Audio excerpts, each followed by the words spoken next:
Next topic is one-to-one and onto linear transformation. Definition लिखिए. Let V and W be vector spaces and let T from V to W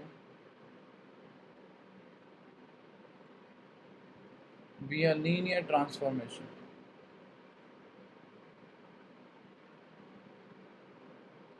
Then first,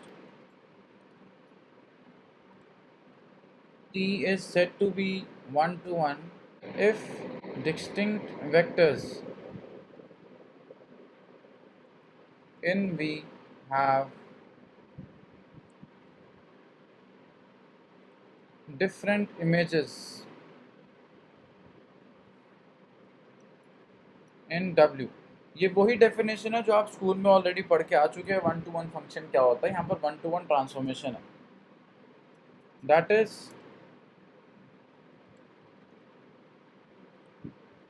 T is one to one if for all, mathematically लिख रहे हैं हम, V1, V2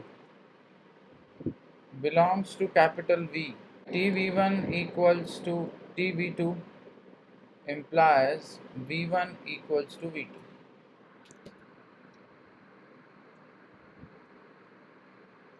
यही definition होती है one two one की, कि एक ट्रांसफॉर्मेशन को वन टू वन तब बोलते हैं जब डिस्टिंक्ट वेक्टर की इमेज डिस्टिंक्ट आनी चाहिए. इसको थोड़ा विजुलाइज भी कर लो आप.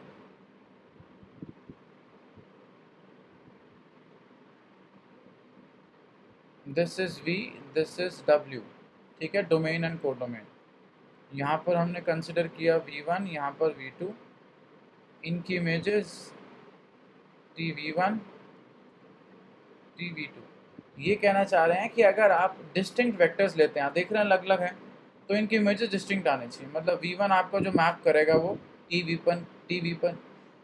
TV1 पर करेगा, और V2 आपका जो मैप करेगा वो TV2 पर करेगा. ये कहना चाह रहे हैं. एक पर्टिकुलर वेक्टर की दो इमेज नहीं हो सकती बिकॉज वो फंक्शन नहीं होता, और ऐसा भी नहीं होगा कि हमारा दो जो सेम पॉइंट है वो एक पे चले जाएं. ये नहीं हो सकता. ठीक है, अलग अलग ही होना चाहिए. ये हम ऑलरेडी पढ़ चुके हैं. लाइक डिस्टिंक्ट वेक्टर्स की इमेज डिस्टिंक्ट होनी चाहिए. ओके. और दूसरी चीज़ कि अगर इमेजेस सेम होती हैं, हम मान लें कि इमेजेस सेम है, तो वेक्टर्स भी सेम होने चाहिए. ये दूसरे टर्म्स में डेफिनेशन बन जाती है. सो ये हो गया वन वन की डेफिनेशन. आगे चलते हैं. Onto transformation. T is said to be onto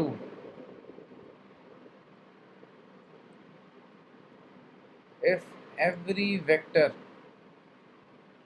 in codomain, that is W, is the image of some vector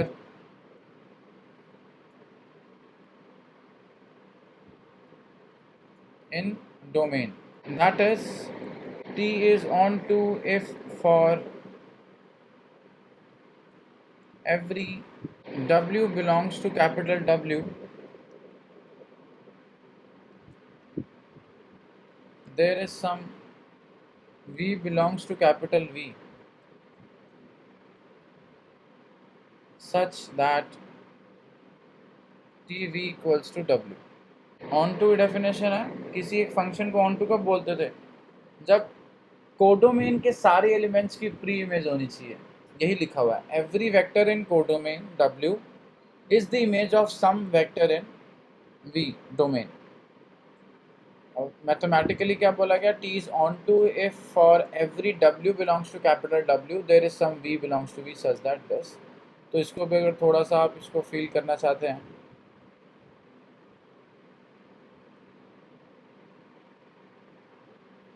सो ये आपका डोमेन हो गया, ये कोडोमेन हो गया. For every vector in W, तो यहाँ पर जो TV है वो W ही है. ठीक है, तो इसकी प्री इमेज होनी चाहिए. प्री इमेज की बात की जा रही है, तो आपको यहाँ पर कोई ना कोई एलिमेंट मिलेगा जो V होगा. ये होती है ऑन टू की डेफिनेशन. एग्जाम्पल देखते हैं, चीज़ें ज़्यादा क्लियर होंगी. For example, first Let T from R2 to R2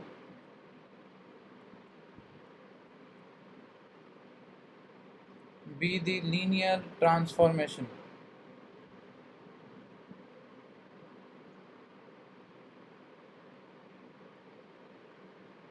given by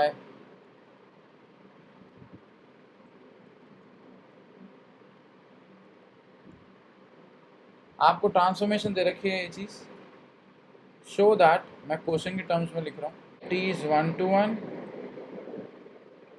and on to। इसका आंसर देखिए, 1 to 1 कैसे शो करेंगे,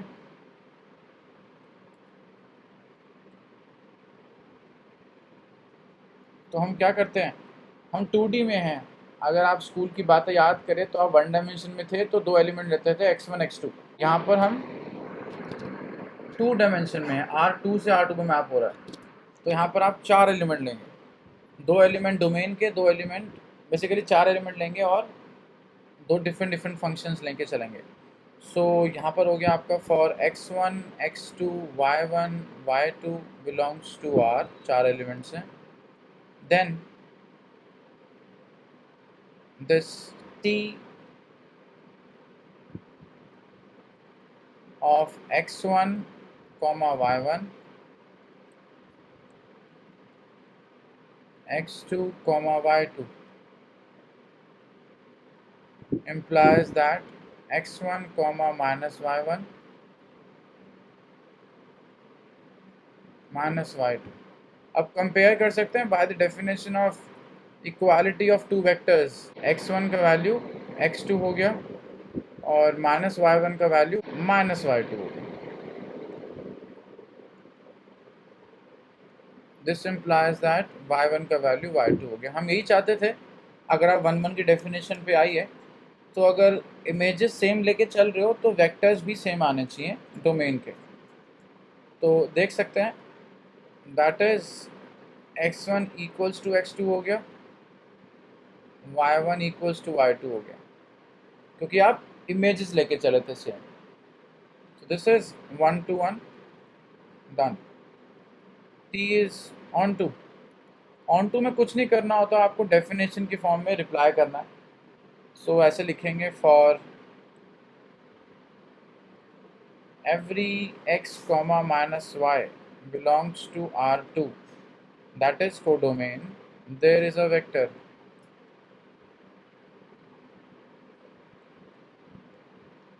x comma y belongs to R2 such that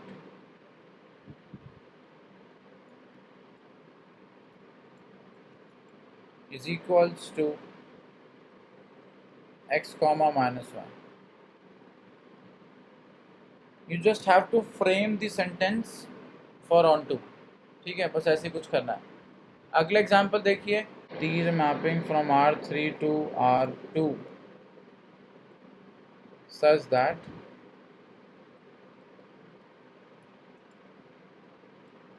x y z is equals to x plus y comma y plus z। Check for 1 to 1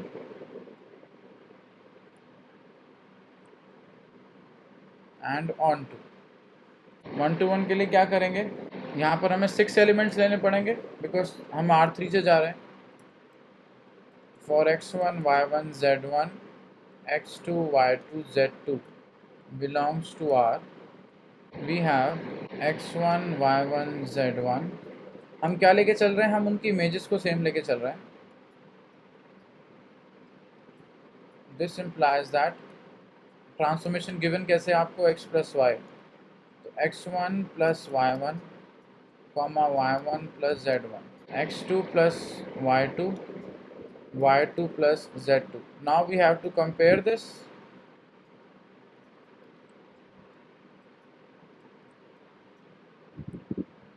and y1 plus z1 equals to y2 plus z2। क्या ये equal हो सकता है,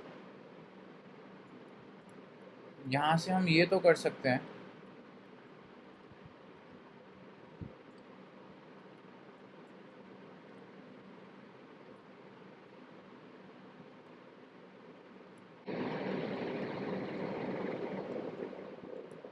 मतलब but we need, हमें चाहिए कि x1 की वैल्यू x2 के इक्वल है, y1 की वैल्यू y2 के इक्वल है और z1 की वैल्यू z2 के इक्वल है। यही करना होता है, क्योंकि ऊपर आप देख सकते हैं इसमें ही आया था, दो इक्वल लेके चले थे इमेजेस, x1 x2 के इक्वल आया, y1 y2 के इक्वल आया। क्या यहाँ पर भी ऐसा होगा? दोनों इक्वल टू 0 है, this implies that x1 minus x2 equate कर सकते हैं।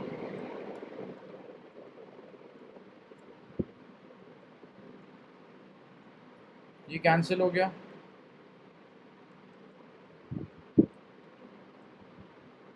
सो आप देख सकते हैं कि हमें यहाँ पर 0 चाहिए था, so that we can make x1 equals to x2। So यहाँ से आप बोल सकते हैं t इज़ नॉट 1 1, बिकॉज अगर t को 1 1 दिखाना है तो z1 z2 की वैल्यू के इक्वल होना पड़ेगा। Here t is not 1 to 1,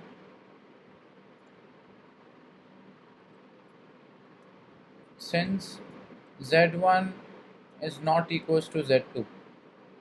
ठीक है, अगर z1 इक्वल टू z2 होता तो हम कह सकते थे, ऑफ कोर्स ये इक्वल हो सकता है अगर मैं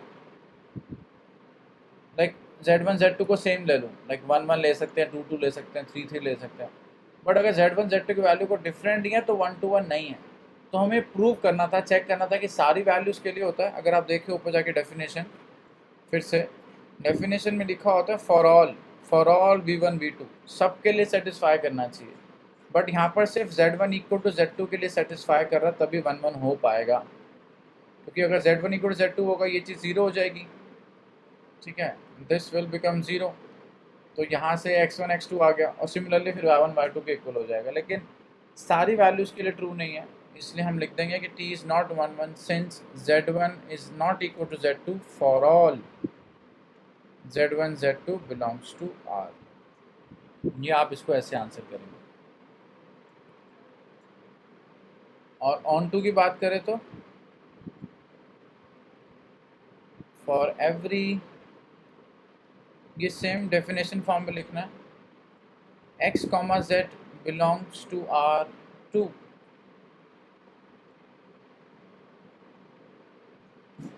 R2 का वेक्टर ऐसे लेंगे आप, x, z ले लिया हमने, there is a vector x0 z belongs to R3 such that t of x, 0, z is equals to x, z। हमारे पास मैपिंग का गिवन थी, एक बार ज़रा फोकस कीजिए, इसको समझाने के लिए एक बार देखिए आप। हमारे पास था, अगर आपके पास x y z है तो this is x plus Y, Y plus Z. Okay, तो ऑन टू कैसे दिखाया हमने, y को ले लिया 0 के इक्वल, तो यहाँ ये 0 हो गया। तो आप देख सकते हैं आप, तो जब y 0 हो गया यहाँ पर, तो ये हो गया x, z। तो हर 2D वेक्टर के कॉरस्पॉन्डेंस आपको 3 डायमेंशनल वेक्टर मिल जाएगा, विच इज़ x 0 z। हम 0 क्यों रख रहे हैं? क्योंकि हम 2D वेक्टर कुछ ऐसा देखते हैं, बीच पे कोऑर्डिनेट्स नहीं होने चाहिए, या उसको बिकॉज x प्लस वाई भी कोई एक वैल्यू होगी, से w हो गया, और y प्लस जेड भी एक वैल्यू होगी, से s। तो हमने उसको इस फॉर्म में लिख दिया, और हमने बोला कि यहाँ पर अगर मैं y को 0 रख देता हूँ तो मुझे इस टाइप के एलिमेंट्स मिल जाएंगे डोमेन के अंदर। और राउंड 2 में ये होता है कि for every element in the codomain there exist there pre image. तो इस टाइप के वेक्टर्स की प्री इमेज ऐसी दिखेगी आपको डोमेन में। ये हो गया ऑन टू। एग्जाम्पल नंबर 3, ये आपके अंडरस्टैंडिंग के लिए समथिंग लाइक एक्स्ट्रा। अब आपके पास मैपिंग है R3 to R3 such that t x1 x2 x3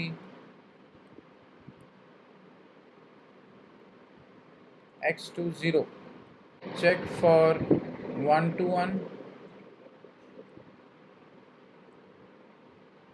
and on to t is 1 to 1।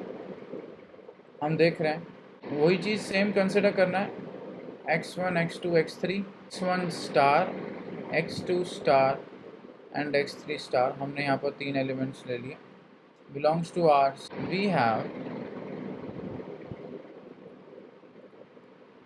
x1 x2 x3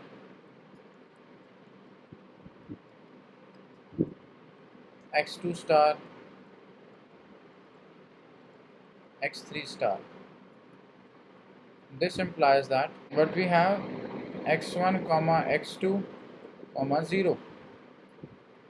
हमें दिखाना क्या है कि हमने इमेजेस यहाँ सेम ले लिए तो x1 x स्टार के इक्वल आना चाहिए, x2 स्टार के इक्वल आना चाहिए और x3 x स्टार के इक्वल आना चाहिए। यहाँ से ये आ गया और ये हो गया 0। By the definition of equality of vectors x1 तो x1 स्टार के इक्वल आ चुका है, x2 स्टार के इक्वल आ चुका है। Then what about x3? यहाँ तो है ही नहीं। और तीसरी चीज़ आ गई 0 equals to 0। So here x3 is missing. तो आप क्या बोलेंगे? इट इज़ नॉट 1 1 बिकॉज यहाँ से x3 कोई आपको इन्फॉर्मेशन नहीं मिल रही है। Here t is not 1 to 1।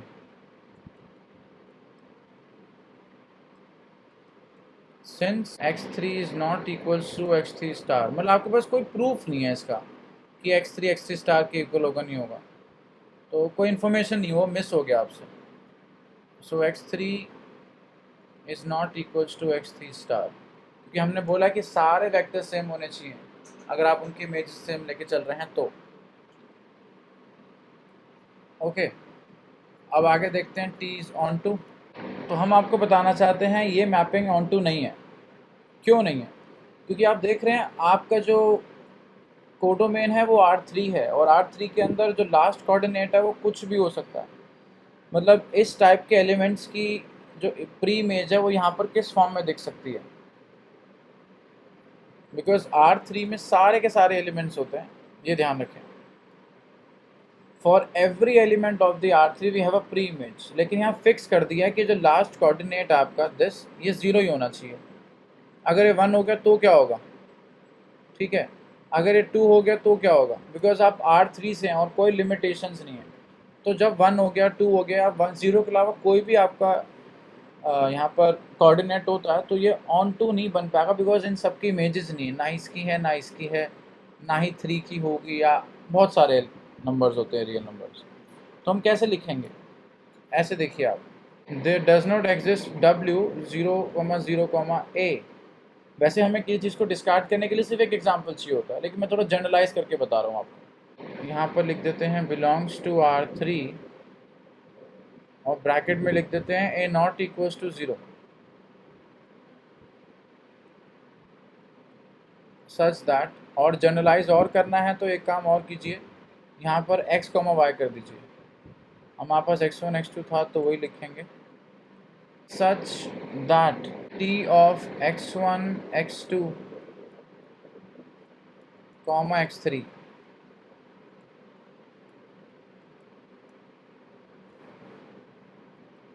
is equals to x1 x2 A। Therefore t is not on to। क्यों नहीं है? बिकॉज अगर a का वैल्यू 0 नहीं होता तो इन सारे के सारे वेक्टर्स की इमेजेस नहीं हैं। क्यों नहीं है? क्योंकि आपकी मैपिंग ऐसी है।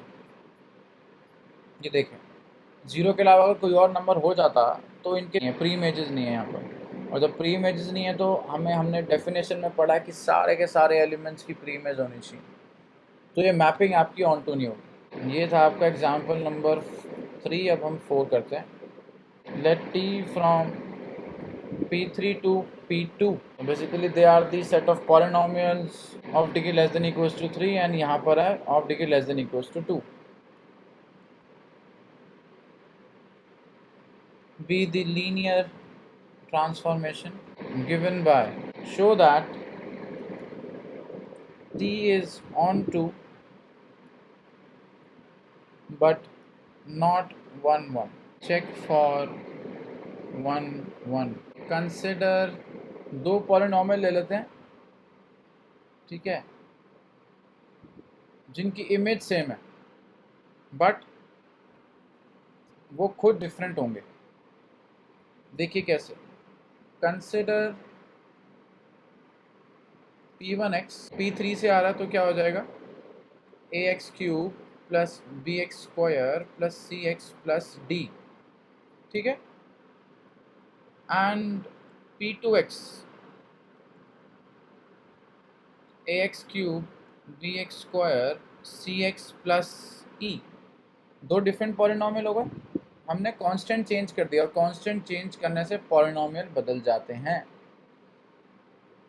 belongs to P3, then P1x is equals to derivative of P1x, और आप देख सकते हैं क्या होता है 3ax square 2bx plus c, and t of P2x क्या होगा, so P2 dash x is equals to 3ax square plus 2bx plus C.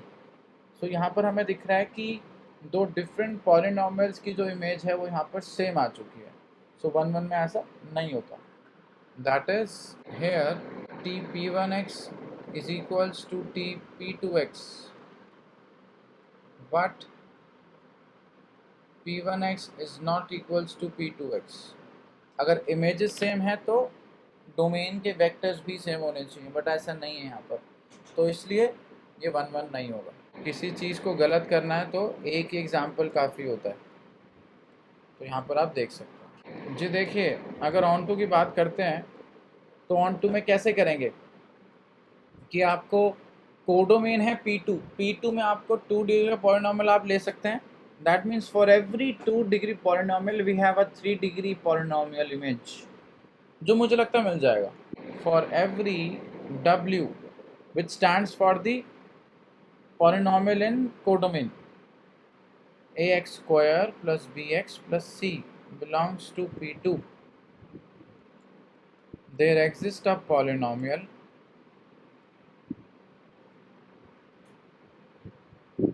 v is equals to, क्या करेंगे इसका इंटीग्रेट कर सकते हैं, है ना। सो आप इसको ऐसे लिखेंगे x square plus C x plus D belongs to P3 such that,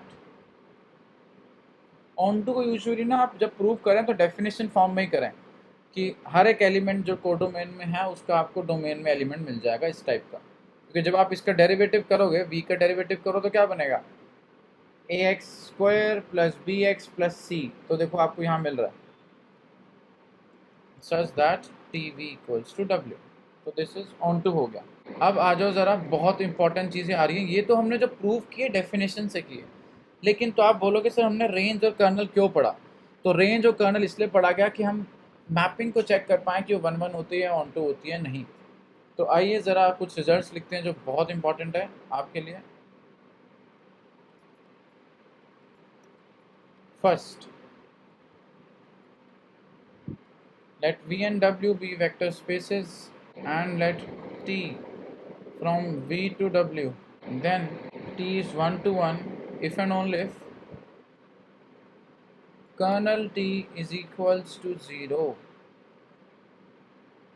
0 मतलब 0 वेक्टर आना चाहिए। तो ये कहना चाह रहे हैं कि अगर कर्नल के अंदर सिर्फ 0 एलिमेंट आता है तो आपका जो ट्रांसफॉर्मेशन है वो 1 1 हो जाएगा। सेकंड देखिए,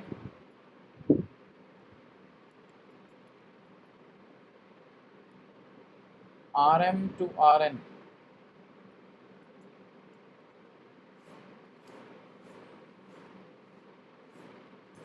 then there is no 1 1 linear transformation, या आप 1 to 1 लिखो 1 1 लिखो, बात एक ही है। If n is greater than m,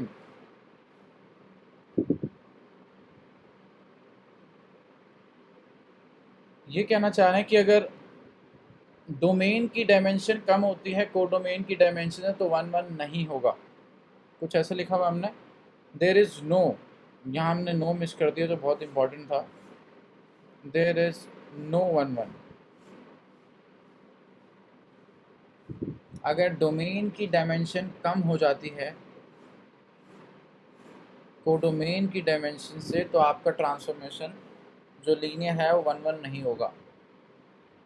ये आपने पढ़ा है ऑलरेडी, बट वहाँ पर हमने एलिमेंट्स के फॉर्म में पढ़ा था। ये ट्रांसफॉर्मेशन है, ट्रांसफॉर्मेशन में डायमेंशन के फॉर्म में पढ़ा जाता है, क्योंकि डायमेंशन के रिलेटेड बेसिस होता है। तो यहाँ पर कुछ ये ऐसा कहना चाह रहे हैं, ये आपका V हो गया, ये आपका W हो गया, ठीक है। मान के चलो कि इसके बेसिस सेट के अंदर 2 एलिमेंट हैं, ठीक है। डोमेन के अंदर कम एलिमेंट है, कोडोमेन में ज़्यादा है।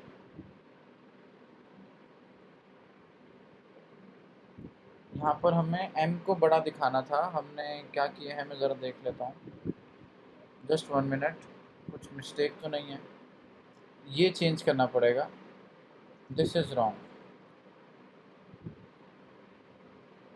m is greater than n, तो यहाँ 3 एलिमेंट लेते हैं, यहाँ पर 2 लेते हैं, और ये कौन से सेट है, इनको बोलेंगे basis, basis for V, this is basis for W। तो हम क्या कहना चाह रहे हैं, तो यहाँ से बेसिस के अंदर 3 एलिमेंट है, तो यहाँ पर आप देख सकते हैं डायमेंशन ऑफ V कितनी हो जाएगी 3, यहाँ डायमेंशन ऑफ W कितनी हो जाएगी 2। क्लियर है बातें? तो अब सुनो, ये कहना चाह रहे हैं कि अगर डोमेन की डायमेंशन ज़्यादा होती है कोडोमेन की डायमेंशन से, देखो m is greater than n, तो समझ रहे हैं when the domain dimension is greater than the codomain dimension, तो 1 1 नहीं होगा। क्यों नहीं होगा, आप देख सकते हैं 1 1 के लिए क्या होता है, पहली बात फंक्शन होता है ट्रांसफॉर्म में, तो हर एक एलिमेंट की इमेज होनी चाहिए, तो हमने इसको मैप कर दिया अपर साइड पे, दूसरा वाला मैप हो गया यहाँ पर, बट इसकी वाली इमेज नहीं है हमारे पास। अगर हम इसको लेके जाते हैं so we don't have the image, तो इसलिए फंक्शन नहीं होगा। बट अगर फंक्शन बनाना है तो इसकी इमेज होनी चाहिए। अब इसकी इमेज होगी या तो इस पे मैप करेगी या तो फिर इस पे मैप करेगी, समझ गए, दिस और दिस, बट ऐसा है नहीं, तो इसलिए हम बोलते हैं कि 1 1 नहीं होगा, बिकॉज डोमेन के एलिमेंट ज़्यादा हैं कोडोमेन के एलिमेंट से। ये स्कूल में पढ़ा करते थे। यहाँ पर डायमेंशन का केस आ गया कि बेसिस में एलिमेंट ज़्यादा हैं तो 1 1 नहीं बनेगा, डोमेन के बेसिस में। समझ गए कहानी? I hope so. इसके लिए हमारे पास कोई इमेज नहीं है कि कहाँ जाएगा ये।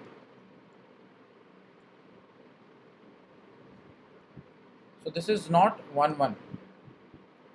थर्ड पे आइए, let t from Rm to Rn, same ले रहे हैं हम,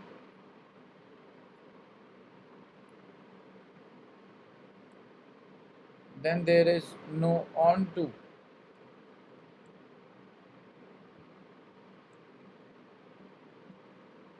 linear transformation if m is less than n।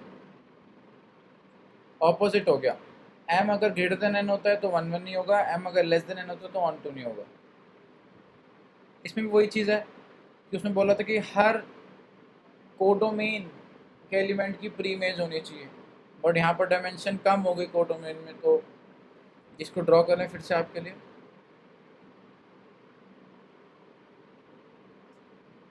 So this is V, this is W, इसका बेसिस बना देते हैं, सेम बेसिस फॉर दिस,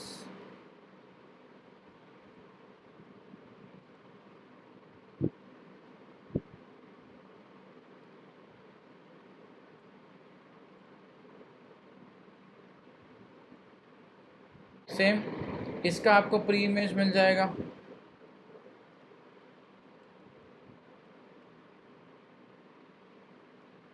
इसका आपको प्री इमेज मिल जाएगा। सेकंड को ले लेते हैं,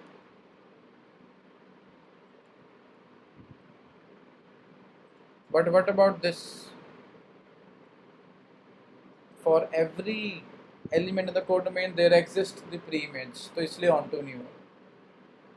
तो अगर डोमेन का कम हो जाता है तो ऑन टू नहीं होता, अगर डोमेन का ज़्यादा हो जाए तो 1 1 नहीं होता, तो दोनों को सेम होना चाहिए, इसलिए इन्वर्स एग्जिस्ट करता है। अगर आप वो पुरानी बातें याद रखते हैं तो 1 1 हो गया, ऑन टू हो गया डेफिनेशन फॉर्म में। तो डायमेंशन आप चेक कर लेना और कर्नल चेक कर लेना। अगर कर्नल के अंदर सिर्फ 0 एलिमेंट आता है तो 1 1 होगा, अदरवाइज नहीं होगा। लास्ट रिजल्ट आता है, सर उसको पढ़ लेते हैं, रिजल्ट नंबर 4। ये भी बहुत इंपॉर्टेंट है आपके लिए कि ऑन टू कैसे चेक किया जाए। जैसे आपने बोला कि 1 1 के लिए कर्नल में सिर्फ 0 एलिमेंट आ जाए तो 1 1 होता है, अदरवाइज नहीं होता। सिमिलरली यहाँ पर कुछ ऐसा है, अगर आपको याद हो ऑन टू के लिए एक डेफिनेशन होती थी कि अगर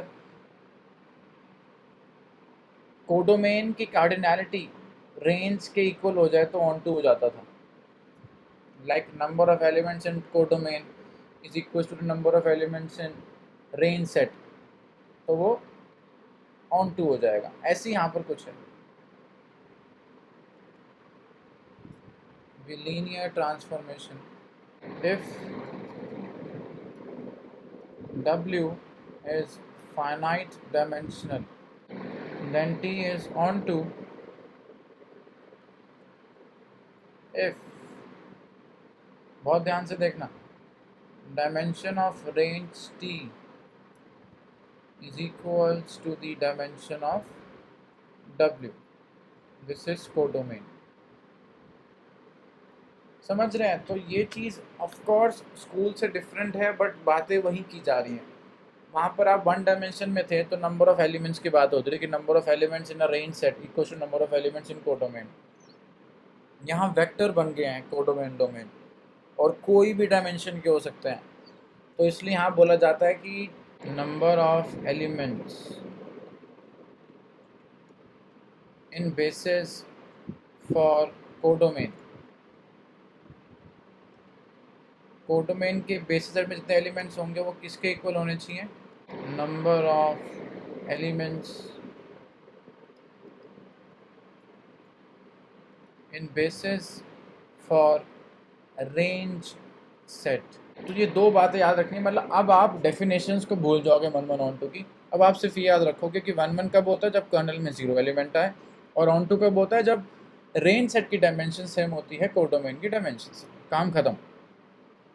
तो इसी बेसिस पे क्वेश्चन करते हैं और देखते हैं कि आपको समझ में आया नहीं आया। Consider the linear transformation T from P2 to R defined by TPX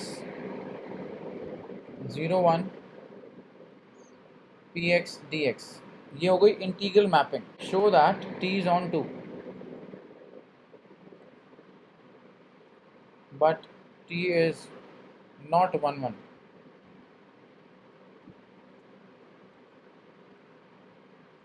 आइए ज़रा बातें करते हैं। P2 दे रखा है डोमेन, ठीक है, इसकी डायमेंशन कितनी होती है? 3। R इसकी डायमेंशन कितनी होती है? 1। तो ज़रा कर्नल निकाल लेते हैं। T is not 1 1 शो करने का बोला तो हम लिख लेते हैं। अब हम डेफिनेशन यूज़ नहीं करेंगे, हम कर्नल कैलकुलेट करेंगे। कर्नल की डेफिनेशन क्या होती है? वो एलिमेंट डोमेन का सच दैट अगर मैं डोमेन पे ट्रांसफॉर्मेशन अप्लाई करूं तो वो 0 बनना चाहिए, और वो 0 किसका होना चाहिए? कोडोमेन का। और देखो 0 एलिमेंट 0 ही होता है यहाँ पर। ax² bx plus c such that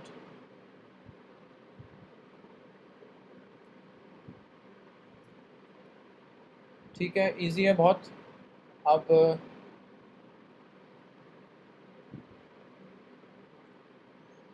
इसकी वैल्यू कितनी है? Integral value of ax² bx plus c equals to 0। बताइए कितना आया सॉल्व करके? इंटीग्रल करेंगे a/3x³ plus bx² 2 plus cx और 1 0 लिमिट पुट कर दो तो आपके पास ये आना चाहिए, such that a b c belongs to R. A का वैल्यू यहाँ से क्या आ गया? -c -b/2 into 3। तो इसको सॉल्व कर लो मैं थोड़ा सा आपके लिए। -3c -3b/2 where B, C belongs to R.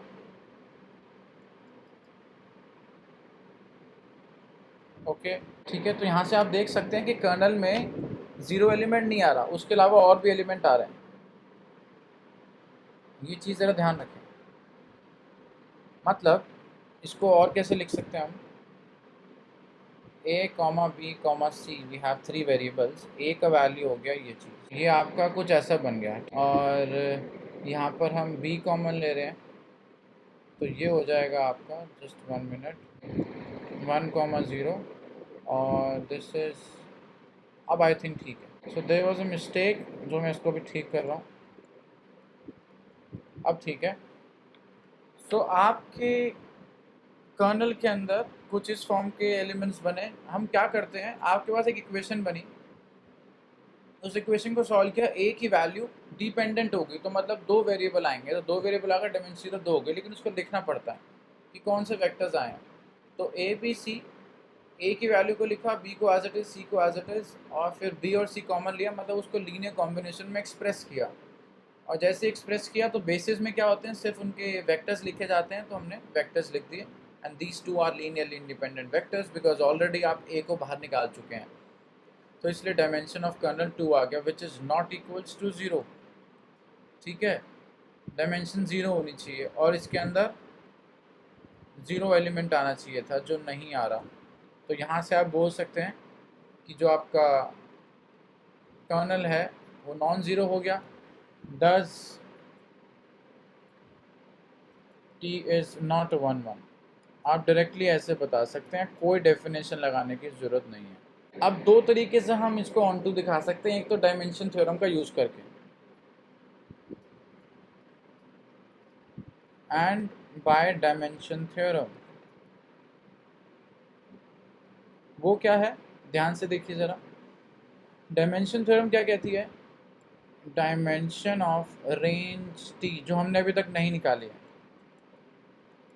dimension of kernel T is equals to the dimension of domain, which is P2. This implies that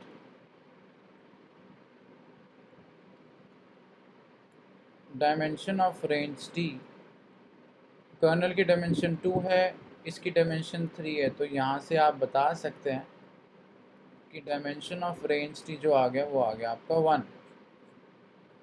okay, और ऑन टू के लिए क्या होता है, which is equals to the dimension of R, which is a codomain, यही check करना होता है। That is dimension of range T is equals to the dimension of R, thus T is on to। तो ये depend करता है कि paper के अंदर क्वेश्चन कितने मार्क्स का है। ध्यान से सुनना, अगर क्वेश्चन 10 मार्क्स का आता है तो आपको पूरा कर्नल सॉल्व करना है, पूरा रेंज सेट निकालना है, उन दोनों की अलग अलग आपको डायमेंशन बतानी है, उसके बाद जाके 1, 1 ऑन टू बताना है।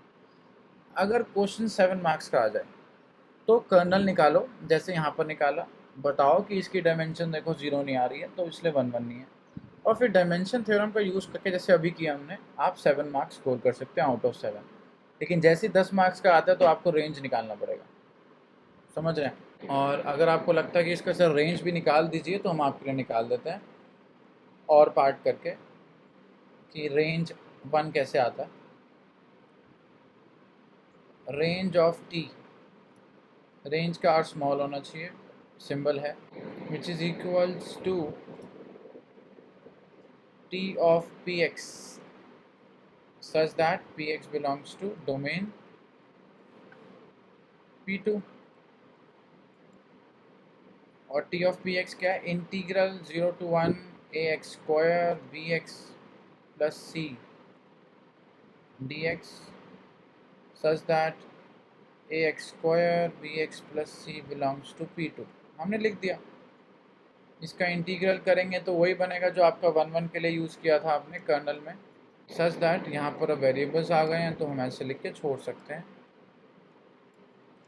अब यहाँ पर बताओ कैसे बताएंगे डायमेंशन। देखो a/3 plus b/2 plus c/t, हम इसको d लिख सकते हैं, सच दैट, क्योंकि ये भी एक रियल नंबर ही होगा, मान सकते हैं ना इसको डी एक।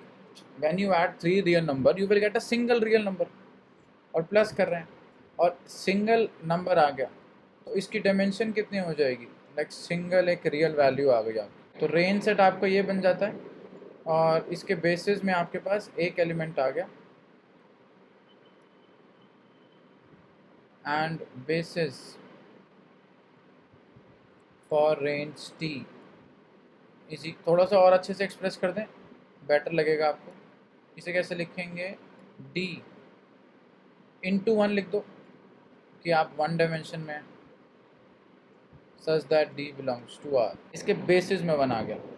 और देयरफॉर 1 की डायमेंशन कितनी होती है 1, which is equals to dimension of R. Single constant की डायमेंशन 1 बोली जाती है क्योंकि ये डी जो है ये पूरा रियल नंबर है। यू कैन जनरेट 1 क्यों बोला, बिकॉज डी की वैल्यू बदलती रहेगी जैसे रियल नंबर बदलेगा, तो आप पूरी की पूरी रियल नंबर लाइन जनरेट कर सकते हैं। तो आप पूरी की पूरी एक लाइन जनरेट करती मतलब आप एक 1 डायमेंशनल रे जनरेट कर सकते हैं या 1 डायमेंशनल लाइन जनरेट कर सकते हैं। तो इसलिए जैसी डी की वैल्यू बदलेगी सारे नंबर्स आ जाएंगे, तो 1 डायमेंशन जनरेट हो गया, इसलिए उसको 1 लिख दिया। आई होप समझ में आ गई सारी बातें, सब कहानी